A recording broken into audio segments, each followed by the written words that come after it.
Foto Firly Nongki bareng SYL beredar, gratifikasi pimpinan KPK masuk tahap penyidikan. Penyidik dari Polda Metro Jaya terus mengusut dugaan gratifikasi pimpinan KPK terhadap Menteri Pertanian nonaktif Syahrul Yassin Limpo. Dilansir dari Kompas, perkara tersebut bahkan sudah masuk ke tahap penyidikan. Sayangnya, hingga kini belum ada identitas oknum pimpinan KPK tersebut. Seiring dengan berjalannya penyelidikan, beredar pula foto SYL tengah duduk bareng dengan Ketua KPK Firly Bahuri. Lantas, adakah keterkaitan antara foto tersebut dengan kasus yang kini disidik Polri? Dirkrimsus Polda Metro Jaya, Kombes Ade Safri Simanjuntak menyampaikan status perkara naik ke tahap penyidikan usai dilakukan gelar perkara pada 6 Oktober 2023. Dugaan tindak pidana korupsi yang dimaksud ialah pemerasan atau penerimaan gratifikasi terkait penanganan permasalahan hukum di Kementerian Pertanian.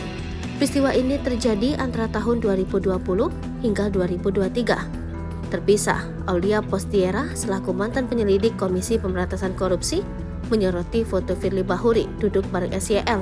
Ia menduga foto itu ada kaitan dengan perkara yang kini ditangani aparat kepolisian. Tinggal dicocokin saja waktu pertemuan di foto tersebut dengan proses yang sedang berjalan di KPK, ujarnya. Lebih lanjut, Aulia juga mengatakan foto itu jadi bukti terbantahkannya pernyataan Firly yang menyebut dirinya hanya bertemu SYL di forum dan acara resmi.